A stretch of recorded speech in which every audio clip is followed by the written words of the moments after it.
নমস্কার বন্ধুরা, কেমন আছেন? সকলে সুস্থ আছেন, ভালো আছেন? স্বাগতম আপনাকে আমার চ্যানেল সম্পাদ জয়িয়ে। আজকে আমি আপনাদের জন্য নিতে এসেছি নতুন একটি ভিডিও। আজকের ভিডিওতে আমি আপনাদের জানাবো নতুন একটি উৎসবের বিষয়। প্রথমেই সকলকে একটা অনুরোধ, আমার ভিডিওটি যদি আপনার ভালো লাগে তাহলে একটু লাইক দিতে আমাকে উৎসাহিত করবেন। আপনার একটু লাইক আমাকে আরও এমন ভিডিও বানাতে উৎসাহ দেবে। আর আপনি যদি আমার ভিডিও প্রথম দেখছেন তাহলে চ্যানেলটিকে সাবস্ক্রাইব করবেন।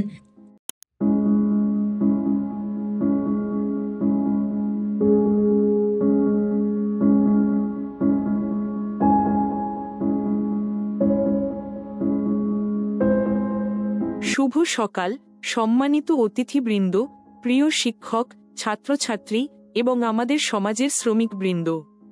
আজ আমরা একত্রিত হয়েছি এক অসামান্য দিনে। তারা চিহ্ন আন্তর্জাতিক শ্রমিক দিবস। তারা চিহ্ন যা শ্রমিকদের সাহস, পরিশ্রম এবং অধিকার অর্জনের জন্য তাদের অবিচল সংগ্রামের প্রতীক। ১ মে 1886 সালে যুক্তরাষ্ট্রের শিকাগো শহরে শ্রমিকরা ৮ ঘন্টার কর্মদিবসের দাবিতে ঐতিহাসিক আন্দোলন শুরু করে। সেই আন্দোলন থেকে উদ্ভূত হই হে মার্কেট অ্যাফেয়ার, যা শ্রমিক অধিকার আন্দোলনের একটি গুরুত্বপূর্ণ মাইলফলক। এই দিনটি এখন সারা বিশ্বের শ্রমিকদের ঐক্য ও সংগ্রামের প্রতীক হয়ে উঠেছে। শ্রমিকরা আমাদের সমাজের মেরুদণ্ড। তারা বিভিন্ন পেশায় কাজ করে আমাদের জীবনকে সহজ করে তোলে। তবে অনেক সময় শ্রমিকরা শোষণ, অবিচার এবং অসমতার শিকার হন। তাদের অধিকার রক্ষাই আমাদের কণ্ঠস্বর হতে হবে। আজকের দিনে আমরা শুধু শ্রমিক অধিকার নই, বরং যোগ ক্রুণ সমীকরণ সম্পর্কে কিছু জানব, যা শ্রমিকদের কর্মক্ষমতা, উৎপাদনশীলতা এবং সামাজিক ন্যায়বিচারের সাথে সম্পর্কিত।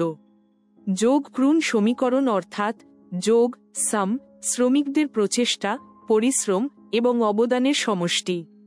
ক্রুণ প্রোডাক্ট তাদের কাজের ফলাফল, যা সমাজের জন্য উপকারী। সমীকরণ ইকুয়েশন শ্রমিকদের অধিকার, ন্যায্য মজুরি এবং সামাজিক ন্যায়বিচারের সমন্বয়। এটি বোঝায় যে শ্রমিকদের পরিশ্রমের ফলাফল সমানভাবে সমাজের মধ্যে বণ্টিত হতে হবে। শ্রমিকদের অবদানকে মূল্যায়ন করতে হলে আমাদের এই সমীকরণটি বোঝা এবং প্রয়োগ করা প্রয়োজন।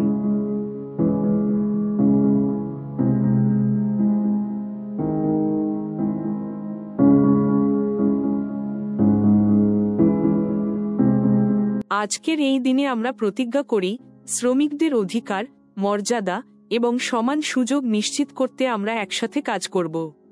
আসুন শ্রমিকদের প্রতি শ্রদ্ধা জানাই, তাদের পরিশ্রমের জন্য কৃতজ্ঞতা প্রকাশ করি। শুভ আন্তর্জাতিক শ্রমিক দিবস।